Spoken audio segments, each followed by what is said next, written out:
Hello friends, welcome back to my channel. Stove ಬರ್ನರ್ನ ಹೇಗೆ ಈಸಿಯಾಗಿ ಕ್ಲೀನ್ ಮಾಡ್ಕೋಬೋದು ಅಂತ ಇವತ್ತಿನ ವಿಡಿಯೋದಲ್ಲಿ ಶೇರ್ ಮಾಡ್ತಾ ಇದ್ದೀನಿ. ಅವಾಗವಾಗ ಈ ಬರ್ನರ್ನ ಕ್ಲೀನ್ ಮಾಡ್ಕೊಳ್ಳೋದು ತುಂಬಾ ಮುಖ್ಯ. ಆಗ ಏನಾದರೂ ಬ್ಲಾಕೇಜ್ ಆಗಿದ್ರೂ ಪೂರ್ತಿಯಾಗಿ ಕ್ಲೀನ್ ಆಗಿಬಿಡತ್ತೆ.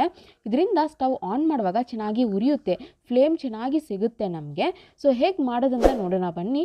ನೀವು ಯಾರಾದರೂ ನಮ್ಮ ಚಾನಲ್ನ ಇನ್ನೂ ಸಬ್ಸ್ಕ್ರೈಬ್ ಆಗೋದು ನೋಡ್ತಾ ಇದ್ರಿ, ಇವಾಗಲೂ ಸಬ್ಸ್ಕ್ರೈಬ್ ಮಾಡಿ, ಪಕ್ಕದಲ್ಲಿ ಕಾಣುವ ಬೆಲ್ ಬಟನ್ ಪ್ರೆಸ್ ಮಾಡ್ಕೊಂಡು ಆಲ್ ಅಂತ ಕೊಡಿ. ಚಿಕ್ಕ ಬೌಲ್ನಲ್ಲಿ ಸ್ವಲ್ಪ ನೀರು ತಗೊಂಡಿದ್ದೀನಿ, ಅದರಲ್ಲಿ ಸ್ವಲ್ಪ ಹುಣಸೆ ಹಣ್ಣು ಹಾಕ್ತಾ ಇದ್ದೀನಿ. ಇದು ಚೆನ್ನಾಗಿ ಕರಗಬೇಕು. ನೋಡಿ, ಈಗ ಇದು ರೆಡಿ ಇದೆ. ಈ ನೀರಲ್ಲಿ ಈ ಬರ್ನರ್ನ ಹಾಕ್ಕೋಬೇಕು. ಬರ್ನರ್ ತುಂಬಾ ಕಪ್ಪಾಗಿದೆ ನೋಡಿ.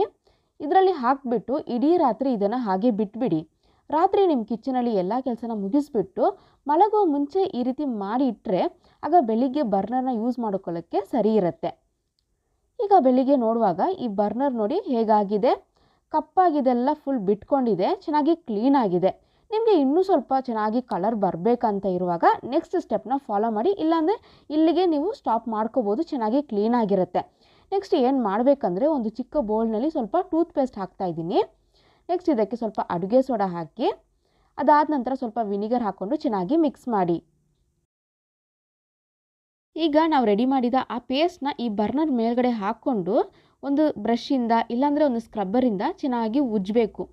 ನೋಡಿ, ನೀವು ಸ್ಕ್ರಬ್ಬರ್ ಕೂಡ ಯೂಸ್ ಮಾಡಿಕೊಂಡು ಈ ರೀತಿ ಬ್ರಷ್ ಮಾಡೋದ್ರಿಂದ ಅದು ಮೇಲ್ಗಡೆ ಇರೋ ಆ ಗಲೀಜೆಲ್ಲ ಫುಲ್ ಹೋಗಿಬಿಡುತ್ತೆ, ನಿಮಗೆ ಕಲರ್ ಕೂಡ ಚೇಂಜ್ ಆಗುತ್ತೆ. ಈಗ ನಾನು ನೀರಲ್ಲಿ ವಾಶ್ ಮಾಡಿ ತೋರಿಸ್ತೀನಿ ನೋಡಿ, ತುಂಬ ಚೆನ್ನಾಗಿ ಕ್ಲೀನಾಗಿದೆ. ಈ ಬರ್ನರ್ ಹೊಸದು ಥರ ಕಾಣ್ತಾ ಇಲ್ಲ, ಆದರೂ ಫಸ್ಟ್ ನೋಡುವಾಗಲೂ ಈಗ ನೋಡುವಾಗಲೂ ತುಂಬ ಡಿಫ್ರೆನ್ಸ್ ನಿಮಗೆ ಗೊತ್ತಾಗ್ತಿದೆ ಅಲ್ವಾ. ಈ ರೀತಿ ಕ್ಲೀನ್ ಮಾಡಿಬಿಟ್ಟು ನೆಕ್ಸ್ಟ್ ಒಂದು ಟೂತ್ ಪಿಕ್ ಇಲ್ಲಾಂದರೆ ಒಂದು ಸೇಫ್ಟಿ ಪಿನ್ನ ತಗೊಂಡು ಈ ಬರ್ನರ್ ಮೇಲ್ಗಡೆ ಹೋಲ್ಸ್ ಇರುತ್ತೆ ನೋಡಿ, ಅದರೊಳಗೆ ಹಾಕಿಬಿಟ್ಟು ನೀವು ಹೊರಗಡೆ ತೆಗಿಬೇಕು. ಈ ರೀತಿ ಮಾಡೋದ್ರಿಂದ ಒಳಗಡೆ ಏನಾದರೂ ಗಲೀಜು ಸೇರ್ಕೊಂಡಿದ್ರೆ ಅದೆಲ್ಲ ಫುಲ್ ಕ್ಲೀನ್ ಆಗುತ್ತೆ. ಓಕೆ ಫ್ರೆಂಡ್ಸ್, ಈ ರೀತಿ ಮಾಡೋದ್ರಿಂದ ನಿಮಗೆ ಫ್ಲೇಮ್ ಕೂಡ ಚೆನ್ನಾಗಿ ಬರುತ್ತೆ, ಗ್ಯಾಸ್ ಕೂಡ ವೇಸ್ಟ್ ಆಗಲ್ಲ. ನಿಮ್ಮ ಮನೇಲಿ ಟ್ರೈ ಮಾಡಿಬಿಟ್ಟು ರಿಸಲ್ಟ್ ಹೇಗಾಯ್ತು ಅಂತ ನನಗೆ ಕಮೆಂಟ್ ಮಾಡಿ. ವಿಡಿಯೋ ಇಷ್ಟ ಆಗಿದ್ರೆ ಒಂದು ಲೈಕ್ ಕೊಡಿ, ನಿಮ್ಮ ಫ್ರೆಂಡ್ಸ್ ಆ್ಯಂಡ್ ಫ್ಯಾಮಿಲಿಗೆ ಶೇರ್ ಮಾಡಿ.